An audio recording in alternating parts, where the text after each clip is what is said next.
Hey, psych class. Sorry I can't be with you today. So I have a video recorded here as kind of an intro to this chapter, and then you can use the rest of the time to work on a worksheet that I have. But I got to get going because I've only got 10 minutes to talk about this. I am right now at the dentist getting a tooth pulled, so I would much rather be there with you. Anyhow, we are going to be going over chapter 3, and if you log into Blackboard, you will see chapter 3 now right underneath chapter 7. And we're going to be on section 1 today, talking about the nervous system. And on this, in this section, there's a bunch of things. There's the reading guide, which I posted out there, but you should have been given a copy in class because we're actually going to draw on that to start with. And then for tomorrow, the rest of that reading guide is going to be due.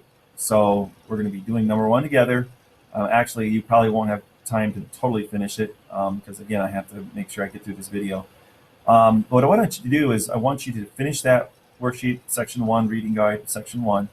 And then when you think about the neuron, we're going to talk about different parts of the neuron. I want you to come out to Blackboard and just think about what part of the neuron best describes you. So go to the discussion board and fill this in. It can be very short. There's no wrong answer.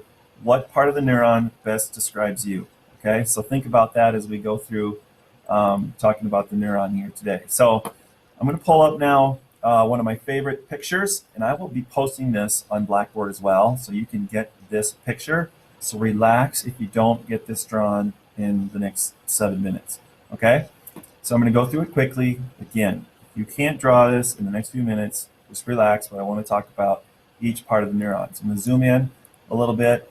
This whole thing right here represents one of billions of neurons in our bodies, and neurons come in different sizes, but this neuron, we're just going to identify some of the major parts. And we're going to start with the cell body. We've probably gone over some of this before in anatomy and phys. The cell body, to me, reminds me of an egg because it looks a little bit like a sunny side up, fried egg or something. So you'll want to draw that. By the way, you're going to be drawing it right here on number 1 where we diagram and label the parts of the neuron. And later on in a quiz and a test, you're going to have to do this again. So this is practice. So this cell body right here is kind of the life center support of the neuron, and coming out of it are all of these different what they call dendrites. These dendrites do kind of look like branches, but don't get them mixed up with the terminal branches we're going to talk about in a minute. The dendrites here are kind of where the receiving of a neural impulse comes, and it comes in through the cell body, and it passes down this long. In some cases, it can be long. In some cases, it's obviously microscopic. But the axon right here. The axon is what moves the neural impulse away from the cell body. And that axon, in some neurons, it can be literally several feet long. And in your brain, though, where you have just millions and millions of neurons, it's very, very microscopically short. So they vary in size. But you have some in your legs that are actually very long neurons. That axon is where that main neural impulse travels, and it travels one direction. One direction. Some of you know of a group called One Direction. I'm not going to sing right now. The neural impulse travels in one direction along the axon, and it's covered by these, they look like sausage links or hot dog buns or something like that. Those are the myelin sheathing that covers the axon, helps insulate that neural impulse so that it can travel. We'll be watching a movie later on. This is really important to understand because in some diseases, this myelin sheathing gets worn away, and then the neural impulse can't travel along that axon very well, and then that leads to your body not functioning how it should. So that's an important thing to understand. The message that goes, or the neural impulse that goes down this axon eventually ends up in these terminal branches. And these terminal branches have these little balls on the end. These terminal branches kind of look like snails, I guess you could say, for the lack of a better. Maybe you have something else that they look like, but these terminal branches have these little balls at the end. So I'm going to flip over now to a different slide. And this slide here has the neuron at the top here, the whole neuron, and then it has the dendrites of another neuron. And it looks like these terminal branches are touching the dendrites of the next neuron. However, if you look at this cutaway view, this blown up version, these terminal branches are not actually touching the dendrite of the next neuron. There is a gap, and that gap is the synaptic gap. So then how does the message get from one neuron to another?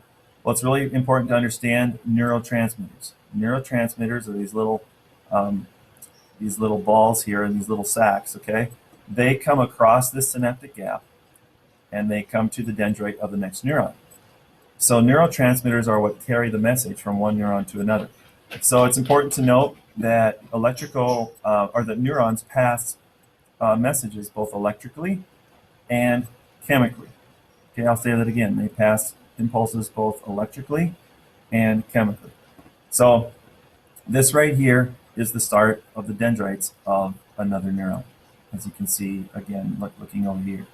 So again, the parts that you need to know for a neuron are the cell body, the dendrites, the axon, the myelin sheath, the neural impulse along that axon in one direction, the terminal branches, okay? And then at the end of these terminal branches, it's the neurotransmitters that go across the synaptic gap to the dendrites of the next neuron. So that's, in a nutshell, what you need to know for this first deal on your worksheet. I want you to draw that neuron out as neatly as possible and label the parts. And then I want you to read through the rest of section 1. I want you to identify, I want you to answer these questions. It's going to talk a little bit at some of the neurotransmitters. And coincidentally, there's some videos online that you can look at as well. I posted some videos in chapter 3, and they go more into detail. Now, do you have to watch all these videos? No. This right here is the anatomy of a neuron. It describes the different parts again that we just talked about. This one right here talks about synaptic transmission, which is really how neurotransmitters work. I think an interesting to watch is this one on pain relievers, because if you want to understand why is this important, why do we need to know this? Because those people that work with pain relievers, which I probably need right now since I'm in the dentist chair. I'm sorry, that's my best dentist drill.